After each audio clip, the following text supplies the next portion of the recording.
Welcome to your Monday, May 4th edition of Mark Madness. Today I'm going to ask you to read Mark chapter 9, 1 through 13. But before you do that, I want to briefly think about two Old Testament characters.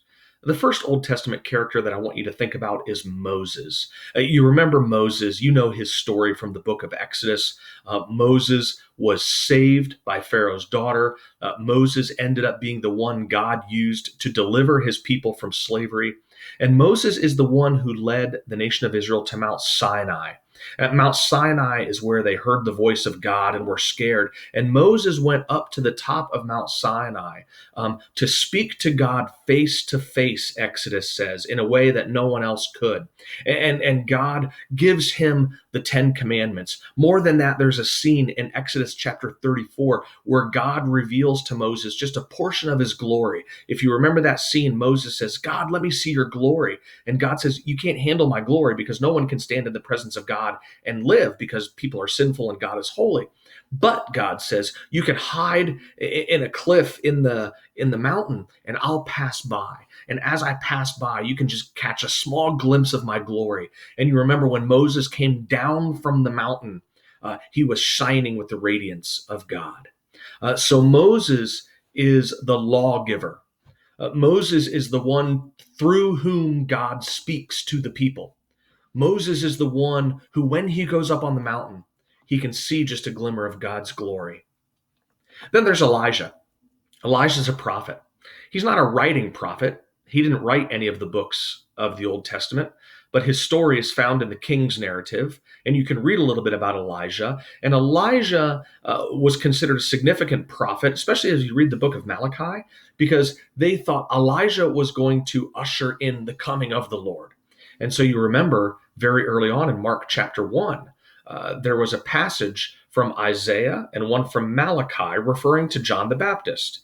And John the Baptist was said to be the one who fulfills this. He is the prophet who's going to usher in the coming of the Lord. Well, with these ideas of Moses and Elijah in mind, stop and read Mark 9, 1 to 13. And then I want to point out a couple of things about this scene.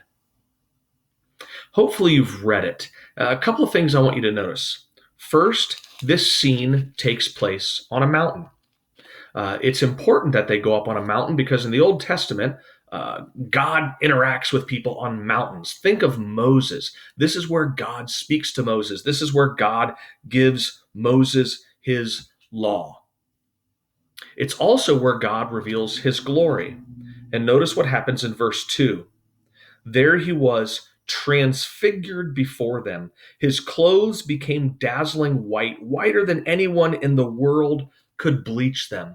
Now these three disciples who are with Jesus are on this mountain, and they're starting to see God's glory in a new way. Significant that they are standing in the presence of God's glory and they don't die. You remember that's what God says, you can't stand in my presence because anyone who stands in my presence will die. Here they are experiencing God's presence. Verse 4, and there appeared before them Elijah and Moses who were talking with Jesus. So here's Jesus on a mountaintop revealing God's glory, talking with Moses and Elijah. Lots of stuff coming together here. But then verse 7, then a cloud appeared and covered them, and a voice came from the cloud. This is my son, whom I love. Listen to him. There's two times in the Gospels where God the Father speaks to and of Jesus the Son. It's at Jesus' baptism. This is my son with whom I'm well pleased. And it's at this moment in the transfiguration. This is my son whom I love. It's an affirmation of who Jesus is and what Jesus is about. Not only that, but notice what the Father says. Listen to him. And then verse 8, when they open their eyes, Moses and Elijah are gone.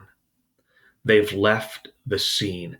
This is significant because if you're a Jew, there are no two more significant figures than Moses and Elijah. They represent God. They speak on behalf of God. But now here they are on a mountain with Jesus. And in the presence of Moses and Elijah, the Father says, Listen to Jesus. Listen to my son. You're not responsible for listening to Moses or Elijah anymore. It's all about my son, whom I love. Listen to him. And so Moses and Elijah vanish from the scene, and they're left with Jesus, the Son of God, who just revealed God's glory, who is now the one through whom we connect with God. It's a beautiful image that would make a lot of sense to an Old Testament Israelite, to a Jew of Jesus' day, but even we can see the power of it. There's one other thing that I want to point out about this passage in the Transfiguration. It's a beautiful reversal.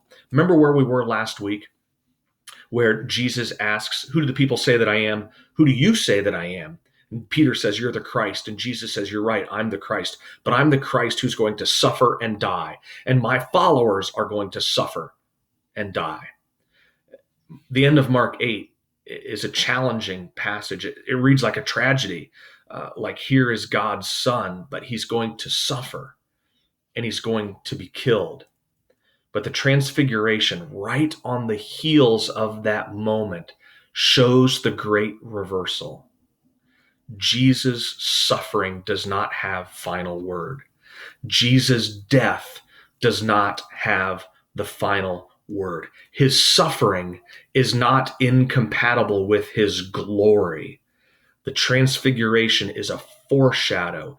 It's a taste of the glory that Jesus will experience at the resurrection and as he is seated at the right hand of God the Father. So if you read the Transfiguration in the context of Jesus' death and suffering, it's a beautiful image of Christ's future.